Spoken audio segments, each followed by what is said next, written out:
Hello everyone. I am really excited to show you my cards for my Christmas in July class this year. So you may have seen some of the photos that I was sharing. I wonder if I can turn this just a little. Let me see. Oh, do you see my office right there? Yeah, if I could zoom in, you would see the crazy that is. It's a creative process, right? It takes a little bit. So, my annual Christmas in July class is happening on Monday, July 22nd. It is at the Frankenmuth Credit Union, and it's from 4 to 8 p.m. Now, that doesn't necessarily mean you have to be there for the whole 4 hours. It's just that that's the 4-hour window that you can come and make your cards. So depending on how many you're making, you might need to be there an hour, you might need to be there all 4 hours. But having that 4-hour window from 4 to 8 p.m. just kind of gives some flexibility. So if you want to swing by before dinner, you can do that.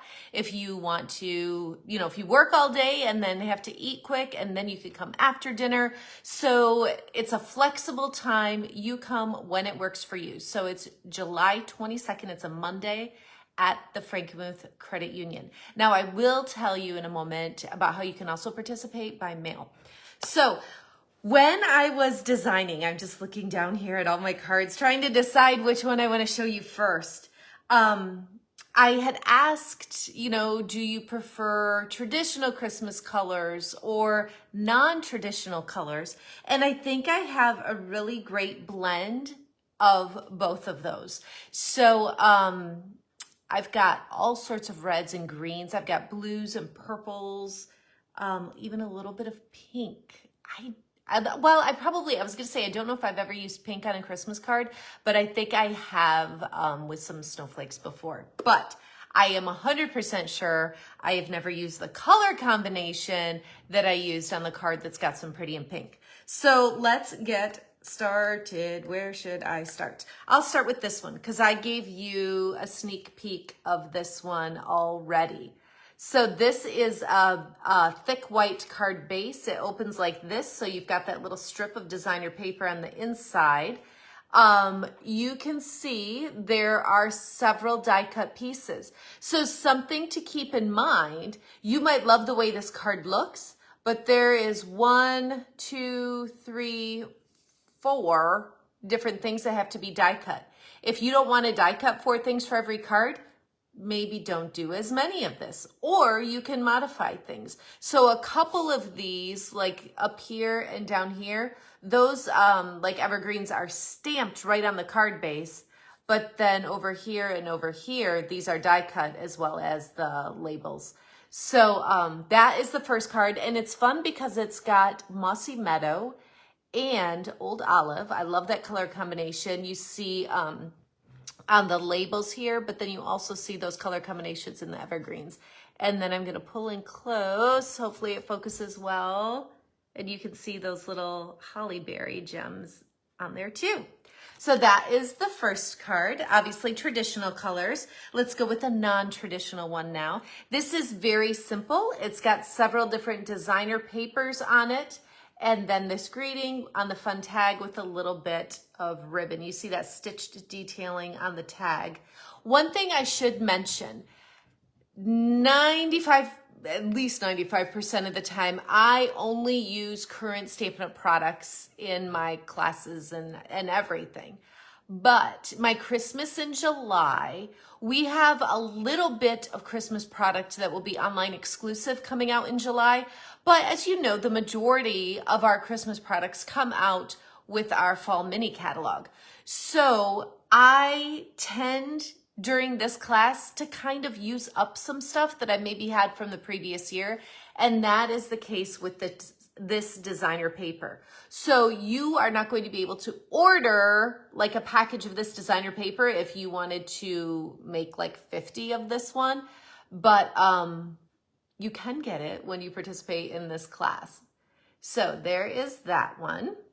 This is like Night of Navy, Balmy Blue. It's got some Old Olive. It's got some real red, all sorts of colors in there. Okay, next. Let's do this one.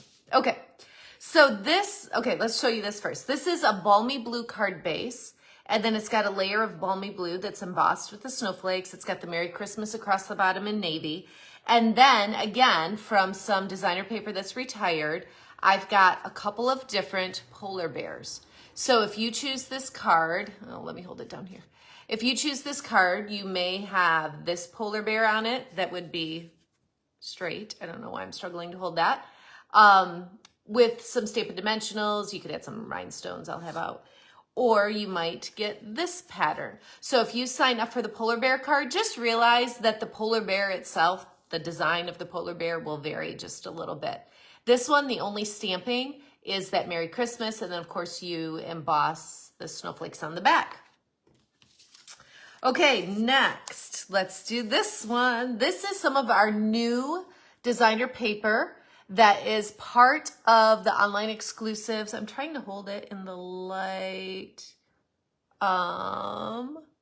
There's foil, there's gold foil. That's what I'm trying to do, is get the light to reflect that, and I'm not sure. Maybe the photo will show it better. But this is, I love this color combination. It's pecan pie and shaded spruce. And then in the designer paper, you see those colors as well as some old olive. Wishing you the hope and peace of Christ this season. I love that greeting. Again, that's a retired greeting. Sometimes I do that with this Christmas in July class. It's really the only time, but you gotta do what you gotta do, right? There are some new, I'm gonna try to pull in, pecan pie gems that you'll see on there. A few of those. Also, maybe this isn't the type of greeting that you would send on a Christmas card. That's okay. There's going to be other sentiments out and available. You could substitute just a Merry Christmas here if you wanted to. So this is the next one. There are 9 different options. I'm not sure if I said that already. So you've seen 4 of them so far. I love this one. This is also a brand new stamp set that's part of the online exclusives that will be available for you in July. I get to pre-order this month, and this is what I came up with. I love the color combinations. I'm going to give you a peek of the back. So it's Fresh Freesia, and it's Petunia Pop, which is one of our new in colors. It's got some new labels, dies on here. I've got some little gems, and I've got some brand new vellum. Ready? I love this card. I love, love, love this card. You see those iridescent gems kind of reflecting the light. They just look so good with these colors that iridescent does. And then the snowflakes, of course, and celebrate the season. I love this card. Definitely for those of you who are okay with those non-traditional colors, right? Definitely non-traditional Christmas colors here. Okay, let's go to the extreme opposite and do some very traditional colors and cards. This one is so simple. You see those embossed snowflakes again. I used them on 2 different cards, the polar bear one and on this one. So it's just some cherry cobbler with white. I stamped this church image, popped it out with a circle punch, and added the greeting. This is super basic, but I love it. Love it. Another one, and that is a retired stamp set, but again, one of my favorites, so I'm sticking with it.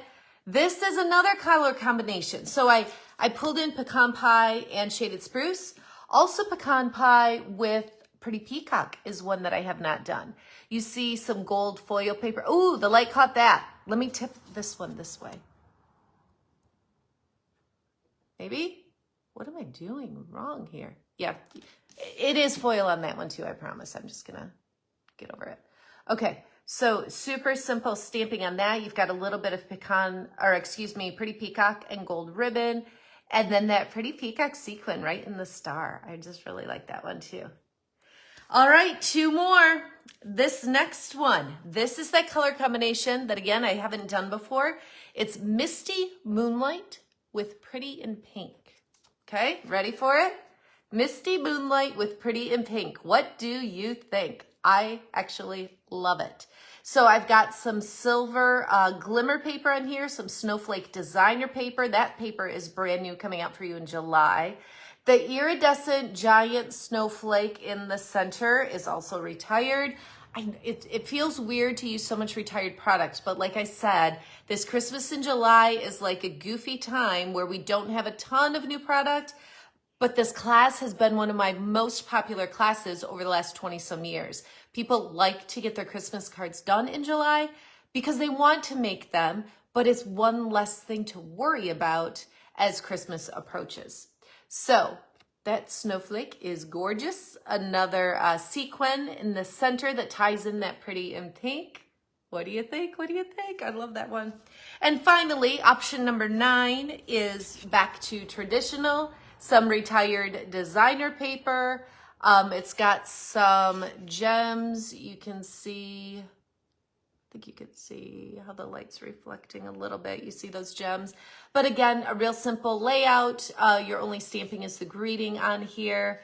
The cards are intentionally designed to be kind of mass produced. So, I mean, all of them have gems of some kind.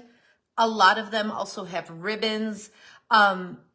There's something special and fun about each of them, but they're not cards that are going to take you 15 minutes to make one card, because nobody's got time for that with Christmas cards, right? If you do and you want to, make some really special Christmas cards, you just go ahead and you order what you need and do that on your own at home.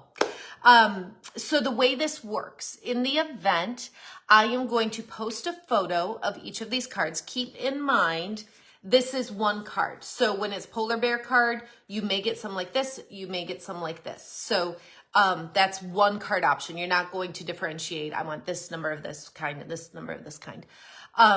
So all 9 will be posted as photos in the event, and you simply comment on the photo and tell me how many you want to make of that particular card. Now you'll have to look at the pricing increments to know how many cards to sign up for, if that makes sense. It'll all make sense once you see it in the event. The other thing to note is that you can do a maximum of 10 per card. So let's say you want to do 10 of these. If you want to do like 30 of these, then we just need to have a conversation and get you what you need so that you can do that separately on your own. But I've limited it for the last few years in my class just because otherwise I've had people come and make like 50 of one card, and then the other people who need to make that card don't really get the opportunity to, get to those supplies. So it's a maximum of 10 per design. So there are 9 designs. If you wanted 10 of each, you could have a maximum of 90 cards. If you need more than 90 cards, like I said, we'll have a private conversation and figure out what is best to do for you. So most of these have minimal stamping. There is definitely some die cutting. Like I said, this one's gorgeous, but keep in mind you're going to be die cutting several pieces for this card. Consider the time that you have and all of that. So you'll comment and you'll say, I want 5 of these, I want 10 of these, I want 4 of these, whatever you do, just comment on the photos. I put that in my spreadsheet and I'll have all those supplies ready for you. Now, just to recap, it's Monday, July 22nd from 4 to 8 p.m. It's an open window. You come when you need to. And depending on how many cards you make, that kind of determines how much time you need to be there. It's at the Frankenmuth Credit Union. It's the lower level community rooms. I've used that space before, but if you're not familiar, just reach out and let me know. But you can also participate by mail. Let me tell you what that would look like. If you've got like this, if you've got this card here, all the parts will be cut out for you. This very vanilla label will simply be blank. You have to add your own stamps and ink. I can tell you what I used. A lot of you have Christmas greetings from ages ago, right? That you could pull out and use. So this would be blank. You would have to stamp your own greeting. Same thing with this one. You'd get all the designer paper pieces. This white label would just be a rectangle of cardstock. You would use your own stamps and ink. So when I do something by mail, now these, most of them, let me back up. Most of them are just greetings, right? Like you would get all the pieces, but you would have to stamp some type of greeting on this white label. I can't, Stamp Out Policy doesn't let me stamp and include those stamped images in the kits. So you have to use your own stamps and ink. The one that would be potentially a hang up, this one has a snowflake. If you have a different snowflake and you have words that would fit there, you can definitely choose this one. These two, unless you have these stamps from the past, I think they were last year, you're not going to be able to make cards that really look like this because, I mean, the image is pretty much the focal point. So these might be easier to just do in person unless you have a different image that you would put, stamp in cherry cobbler and punch out with a circle, or stamp something in pecan pie. There's definitely those options, but I just want to make it clear that there will not be any stamped images in the kits that are done to go when you participate by mail. I will, depending on, how many cards you order, if you want to participate by mail, that will determine the cost of mailing that package to you, of course. So you would have the regular cost of the cards that'll be outlined in the event, but then you will also have postage added on, depending, that amount depends on how many you order. So I think that's everything. I had a lot of fun designing these cards yesterday. Some fun color combinations. Like I said, for me, it's just fun to use new and different color combinations, like the pecan pie with pretty peacock and shaded spruce. And then this misty moonlight with pretty and pink, I just think is fun. So there's hopefully a good mix of traditional, non-traditional colors. None of them are super labor intensive. They're all very manageable to do, whether you attend my event on July 22nd in person, or if you participate by mail. I think you'll have fun making these cards. So give me a few minutes to take all the photos and get the descriptions written into the event. I'll link the event here in the comments when I'm done with it, and then you can go take a look and get registered. Like I said, you just comment on the photo, and then you can send payment through PayPal, Venmo, or you can mail a check if you need to. So let me know what you think, which cards you're most excited about, and look for that event so you can get registered. All right, thanks for watching. Have a great day.